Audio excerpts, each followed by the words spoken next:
রাশিয়াকে ক্ষেপণাস্ত্র সরবরাহে ন্যাটো জোটের অভিযোগ প্রত্যাখ্যান করল ইরান। ইসলামী প্রজাতন্ত্র ইরান রাশিয়াকে ব্যালিস্টিক ক্ষেপণাস্ত্র এবং এই সম্পর্কিত প্রযুক্তি সরবরাহ করছে বলে মার্কিন নেতৃত্বাধীন ন্যাটো সামরিক জোট যে অভিযোগ করেছে তা সুস্পষ্টভাবে প্রত্যাখ্যান করেছে তেহরান।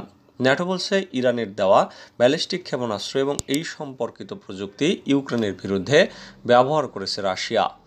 জবাবে ইরানের পররাষ্ট্র মন্ত্রণালয়ের মুখপাত্র নাসের কানআনি এক বিবৃতিতে বলেছেন, ন্যাটো জোট সম্পূর্ণ ভিত্তিহীন এবং রাজনৈতিক উদ্দেশ্য প্রণোদিত দাবি করেছে।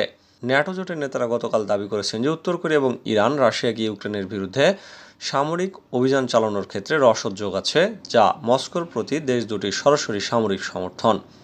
এর আওতায় উত্তর কোরিয়া এবং ইরান রাশিয়াকে গোলাবারুদ এবং ড্রোন সরবরাহ করছে, যা ইউরো আটলান্টিক নিরাপত্তার ক্ষেত্রে প্রভাব ফেলছে এবং বৈশ্বিক নিরস্ত্রীকরণের প্রচেষ্টাকে ব্যাহত করছে।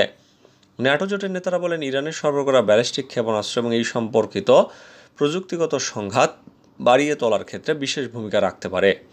ন্যাটো জোটের নেতারা বলছেন, ইরানের সরবরাহ করা ব্যালিস্টিক ক্ষেপণাস্ত্র এবং এই সম্পর্কিত প্রযুক্তি সংঘাত বাড়িয়ে তোলার ক্ষেত্রে বিশেষ ভূমিকা রাখতে পারে। জবাবে ইরানের মুখপাত্র বলেছেন, ইউক্রেনকে কেন্দ্র করে বর্তমানে যেই সমস্ত সংঘাত এবং ঘটনাবলী ঘটছে তা মূলত ন্যাটোর উস্কানিমূলক নীতি এবং তৎপরতার সরাসরি ফসল, যার নেতৃত্বে রয়েছে আমেরিকা। গাজার স্কুলগুলোতে মার্কিন বোমা ফেলছে ইসরায়েল, তাও আরও বোমা পাঠাচ্ছে ওয়াশিংটন। মার্কিন টেলিভিশন চ্যানেল সিএনএন জানিয়েছে, ইহুদিবাদী ইসরায়েল গাজার দক্ষিণ অঞ্চলের খান ইউনিসে অবস্থিত স্কুলগুলোতে বোমা বর্ষণে ব্যবহার করেছে মার্কিন যুক্তরাষ্ট্রের তৈরি বোমা এবং গোলা ও ক্ষেপণাস্ত্র। খান ইউনিসের স্কুলগুলোতে বোমা হামলার ভিডিওগুলো বিশ্লেষণ করে সিএনএন এই তথ্য দিয়েছে। খান ইউনিসের স্কুলগুলোকে ফিলিস্তিনি শরণার্থীদের অস্থায়ী আবাস হিসেবে ব্যবহার করা হচ্ছে ইসরায়েলি আগ্রাসন শুরু হওয়ার পর থেকে। এদিকে মার্কিন দৈনিক ওয়াল স্ট্রিট জার্নাল জানিয়েছে, মার্কিন সরকার 500 পাউন্ড বা 227 কেজি ওজনের বোমা পাঠাবে ইসরায়েলের কাছে। এই বোমা ইসরায়েলে পাঠানোর কাজ শুরু হয়েছে। আগামী কয়েক সপ্তাহের মধ্যে এই সব বোমা অধিকৃত ফিলিস্তিনিতে পৌঁছে যাবে। কিছুকাল আগে ইসরায়েলি গণমাধ্যমে বরাত দিয়ে আল মায়াদিন টেলিভিশন জানিয়েছিল, 10টি মার্কিন পরিবহন বিমান বিপুল সমরাস্ত্র নিয়ে অধিকৃত ফিলিস্তিনিতে অবতরণ করেছে। মার্কিন সরকার গাজায় যুদ্ধ শুরু হওয়ার পর থেকেই তেল আবিবের সামরিক সাহায্য এবং রসদ পাঠাতে মোটেও বিলম্ব করেনি। বিশ্ব সমাজ ওয়াশিংটনকে গাজায় ফিলিস্তিনিদের ওপর ইসরায়েলি গণহত্যা বা জাতিগত শুদ্ধি অভিযানে শরিক বলে দায়ী করছে। সুপ্রিম কোর্টে জামিন পেলেন কেজরিওয়াল, এখনই মিলছে না মুক্তি। মানি লন্ডারিং মামলায় অন্তর্বর্তীকালীন জামিন পেলেন ভারতের দিল্লির মুখ্যমন্ত্রী অরবিন্দ কেজরিওয়াল। শুক্রবার সুপ্রিম কোর্টের বিচারপতি সজীব খান্না ও দীপঙ্কর বেঞ্চ তার জামিন মঞ্জুর করেন। আম আদমি পার্টির নেতা কেজরিওয়ালকে গ্রেপ্তার কেন্দ্রীয় সংস্থা এনফোর্সমেন্ট ডিরেক্টরেট বেআইনি পদক্ষেপ কিনা সেই সম্পর্কে এক আবেদনের শুনানি নিয়ে আদালত এই আদেশ দেন বলে হিন্দুস্তান টাইমস জানিয়েছে। কেন্দ্রীয় গোয়েন্দা সংস্থা সিবিআইয়ের হেফাজতে আছেন কেজরিওয়াল। আরেক মামলায় তার জামিন আবেদনের শুনানি হবে আগামী 17 জুলাই। দিল্লি হাইকোর্ট ওই মামলায় তাকে জামিন দিলেই তিনি তিহাড় জেল থেকে মুক্তি পাবেন। আদালত জামিনের আদেশে বলেছেন, গ্রেপ্তার হওয়ার কারণে দিল্লির মুখ্যমন্ত্রীর পদ থেকে কেজরিওয়ালকে সরিয়ে দেওয়া যাবে না।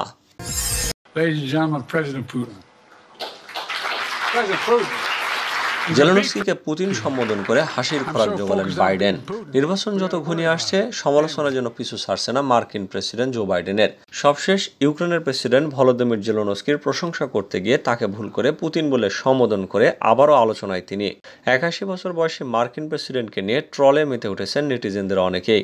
বৃহস্পতিবার সামরিক জোট ন্যাটোর শীর্ষ সম্মেলনের শেষ দিনে ঘটে এই ঘটনা। এদিন সাংবাদিকদের মুখোমুখি হন বাইডেন। সংবাদ সম্মেলনে নির্বাচনী প্রতিদ্বন্দ্বিতায় নিজের অবস্থান, নিজের স্বাস্থ্য, গাজার যুদ্ধবিরতি, রাশিয়া ইউক্রেন যুদ্ধ সহ বিভিন্ন বিষয়ে কথা বলেন। বক্তব্যের এক পর্যায়ে বাইডেন বলেন, রাশিয়ার প্রেসিডেন্ট ভ্লাদিমির পুতিনের বিরুদ্ধে যুদ্ধে ইউক্রেন জয়ী হবে। এ সময় তিনি ইউক্রেনের নেতা ভলোদিমির জেলেনস্কির সাহসিকতার ও ভূয়সী প্রশংসা করেন। তবে প্রশংসা করতে গিয়ে জেলেনস্কির দিকে ঘুরে বাইডেন বলেন, ভদ্র মহিলা ও ভদ্র মহোদয়গণ, প্রেসিডেন্ট পুতিন। পরে অবশ্য নিজেকেই শুধরে নেন বাইডেন। পরিস্থিতি সামলাতে সাহায্য করেন জেলেনস্কিও। ইউক্রেনের প্রেসিডেন্ট সঙ্গে সঙ্গে বলে ওঠেন, আমি পুতিনের চেয়ে ভালো। এরপরে সামাজিক মাধ্যমে নতুন করে ট্রলের মুখে পড়েছেন মার্কিন প্রেসিডেন্ট। আবারও প্রশ্ন উঠেছে তার বয়স নিয়ে। অনেকেই বলছেন রাজনীতির মাঠ ছাড়ার সময় হয়েছে বাইডেনের। আমাদের গাজায় প্রবেশ করতে দিন, ইসরায়েলকে চিঠি বৈশ্বিক গণমাধ্যমের। সংবাদ সংগ্রহের জন্য ফিলিস্তিনের গাজা উপত্যকায় প্রবেশ করার অনুমতি চেয়ে ইসরায়েল সরকারের উদ্দেশ্যে দেওয়া এক খোলা চিঠিতে স্বাক্ষর করেছে 64টি বৈশ্বিক গণমাধ্যম। CNN, BBC, agency France press বা এএফপি, অ্যাসোসিয়েটেড প্রেস সহ বিশ্বের প্রায় সব প্রথম সারির সংবাদ মাধ্যমের নির্বাহী প্রতিনিধিরা সেই চিঠিতে স্বাক্ষর করেছেন। গতকাল চিঠিটি প্রকাশ করেছে সাংবাদিকদের সুরক্ষা এবং অধিকার আদায় বিষয়ক বৈশ্বিক সংস্থা কমিটি টু প্রোটেক্ট জার্নালিস্ট। সেখানে সেখানে বলা হয়েছে, আমরা এই চিঠিতে স্বাক্ষরকারী বিভিন্ন সংবাদ সংস্থা ইসরায়েলি কর্তৃপক্ষ বরাবর এই আহ্বান জানাচ্ছি যে গাজায় আন্তর্জাতিক সংবাদ মাধ্যমের প্রবেশ রোধ করতে যেসব বিধিনিষেধ জারি রয়েছে সেগুলো যত শীঘ্রই সম্ভব তুলে নিন এবং সংবাদ সংগ্রহের জন্য আন্তর্জাতিক সংবাদ সংস্থাগুলোর সংবাদকর্মীদের প্রবেশ করতে দিন। জার্মানিতে ক্ষেপণাস্ত্র মোতায়েন করছে যুক্তরাষ্ট্র। কি বলছে রাশিয়া? জার্মানিতে দূরপাল্লার ক্ষেপণাস্ত্র মোতায়েনের সিদ্ধান্ত নিয়েছে যুক্তরাষ্ট্র।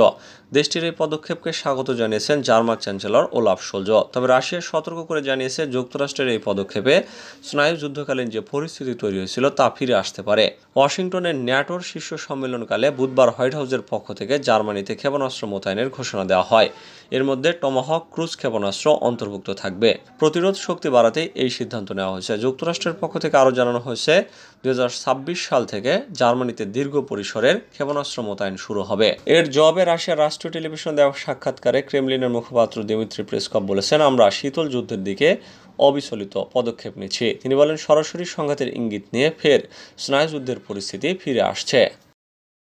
ভারতে দিন দিন বাড়ছে গরু মাংস খাওয়ার প্রবণতা। বিশ্বের অন্যতম গরু উৎপাদন এবং গোস্ত রপ্তানিকারক দেশ ভারত। সেখানে প্রকাশ্যে গরু জবাই এবং মাংস বিক্রি নিষিদ্ধ। কিন্তু এত বিধিনিষেধের মধ্যেও বছরে লাখ লাখ টন গরুর মাংস বিক্রি হয় পুরো ভারতে। তবে কিছু রাজ্যে এর প্রবণতা সবচেয়ে বেশি। জানা যায়, ভারতের কেরালা রাজ্যে দিন দিন গরুর মাংসের প্রতি মানুষের টান বাড়ছে। সম্প্রতি প্রকাশিত ভারতের সরকারি তথ্যে এমনটাই জানা গেছে। জানা যায়, ভারতের কেন্দ্রীয় পরিসংখ্যান ও কর্মসূচি বাস্তবায়ন মন্ত্রণালয়ের সর্বশেষ এনভিস্টার্স রিপোর্ট অনুযায়ী 2020-21 সালে কেরালার বড় অংশের পরিবারের খাবার টেবিলে গরুর মাংসই রাজত্ব করেছে। এমনকি মাটন এবং মুরগিও এর পরিমাণের ধারে কাছে ঘেঁষতে পারেনি। অন্যদিকে কেরালার মানুষ কতটা গরুর গোস্ত খেয়েছে? রিপোর্টে বলছে, 2020-21 সালে শুধুমাত্র কেরালায় প্রায় 14,34,000 গবাদি পশু জবাই করা হয়। সব মিলিয়ে ওই বছর 1,53,000 টন মাংস খেয়েছিল কেরালবাসী। 2018 সালের তুলনায় এই পরিমাণ প্রায় 1,08,000 টন পর্যন্ত বৃদ্ধি পেয়েছিল। হিসাব করে বলতে গেলে তামিলনাড়ুর মানুষও এত মাংস খাননি।